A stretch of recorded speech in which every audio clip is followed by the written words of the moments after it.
And the thing is, we can still prove, because of SPV, that my record that you have pruned is valid. Why? Why can I prove it valid? I got a Merkle proof. Everyone has the block header. It's not too onerous. I mean, it's only 80 bytes per 10 minutes.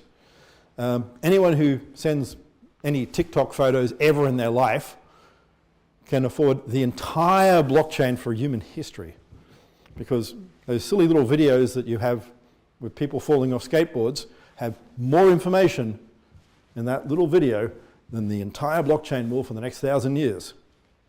So you can save it. And then you can match it. And you can say, my file, my transaction, links to this block at this point, and you can prove it. And you can hand it over to someone with absolute proof. So yes, theoretically, every single hash function has collisions. Everyone. But do you think there was any real problem with something like Stripwire, which was the MD5 collision tool by Dan Kaminsky? And we had an argument over this one. Partaway doesn't like me. Why do you think we had an argument? I said it was bullshit. And he said, oh, but you can make two things the same. Anyone know about Stripwire and MD5 collisions? No. All right, the way that it worked is you could take the original file and you could have a multiplicative addition that worked out a longer file with garbage at the end. So what would happen is I would give you a 100K PDF file and he would hand you back a 5 megabyte PDF file with garbage. And yes, the garbage was not visible, but it was there, and if you looked at it forensically, you would know. So one of the things that happen with like transactions and other such things, and why you have different functions over how hashes work, is you could limit the size. If you limit the size and you measure that, and you could record the file saying its size, you can't actually do Stripwire anymore. You can't do any of those type of multiplicative attacks, because if you record that the size of the file is 128K and someone sends you a 5 meg file that has the same hash, it still doesn't match. So if you trust one thing, it can be wrong. But you can build all of this so that you have limits on what you do. And data minimization is important here too. So everyone talks about we can stick it all on the blockchain. You can, but that doesn't mean it's a good thing. Sticking it on the blockchain means that it is difficult to get rid of. Not impossible, difficult. You might not have the key. Many other things can happen, but there are better ways. Let's think about this for a moment. If I have a HMAC, a hash, linking to a file, can I prove the file? Come on, interactive. Say yes, no. Yes, I can prove the file because I have a hash of the file. If I now do something totally weird, like saying the size of the file and the hash, isn't that really difficult for someone to copy? It actually is. I mean, in theory, there are, even if I have a 1 meg file, there is a chance that I can find a collision for a SHA, even 512 SHA, like SHA-3. It just won't be in real time. In theory, by changing 1 or 2 bits, I could get something that the hash will match, always. Every single 1 meg file will have a 1 meg collision. except there is no known way in any hash function to do that. There are things like multiplicative attacks and other such things.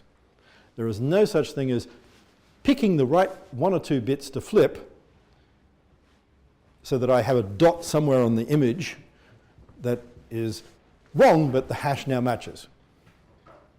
In theory, it's possible. I would only need to search like once every nanosecond every single atom in this universe about 100 trillion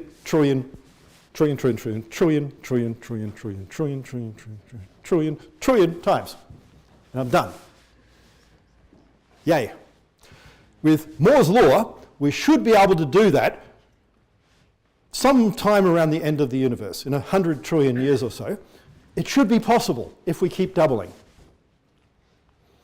If the speed of light just doesn't get in the way, because that causes problems too. So my answer is it's not going to happen. And even if it did, I don't care, because I won't be here doing some Monty Python or Hitchhiker's Guide to the Galaxy type restaurant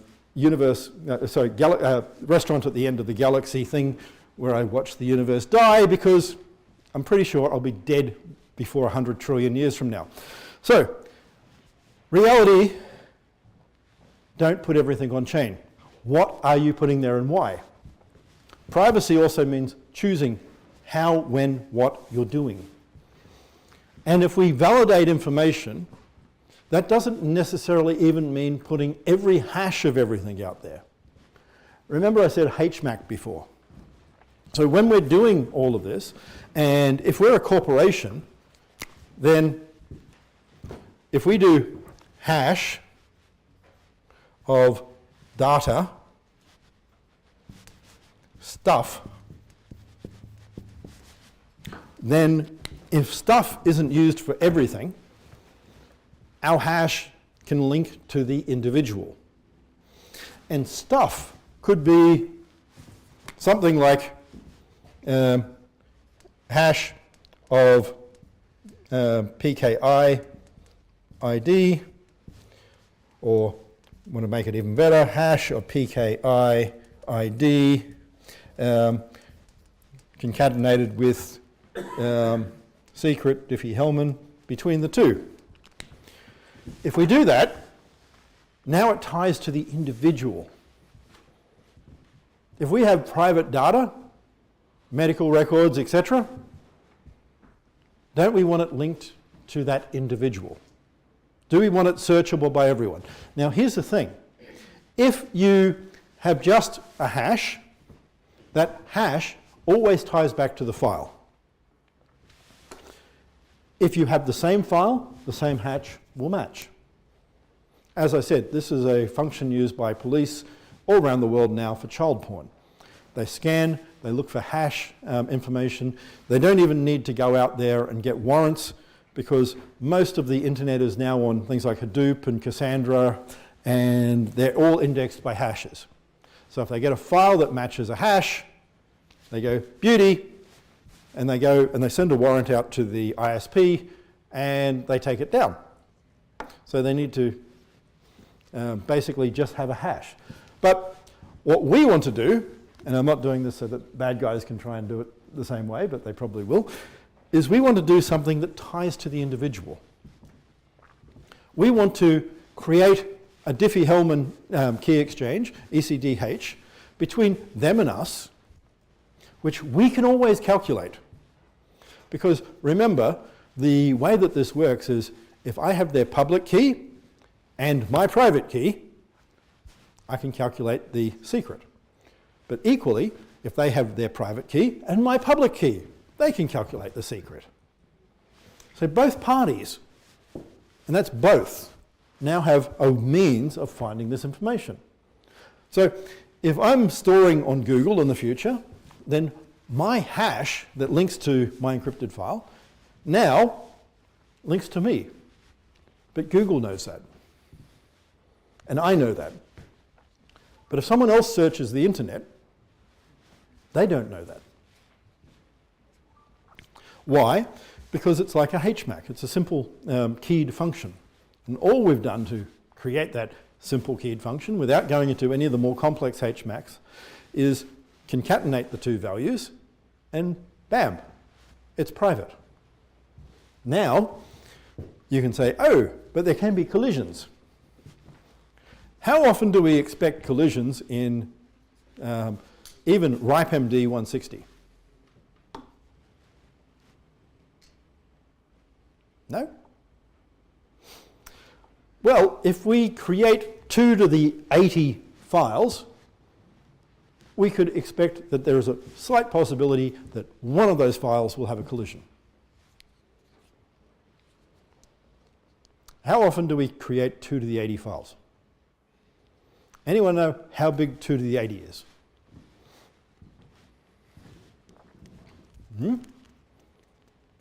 Well, 2 to the 32 is 4.3 billion. And 2 to the 33 is 8 billion. And keep doubling that and think about it. So 2 to the 64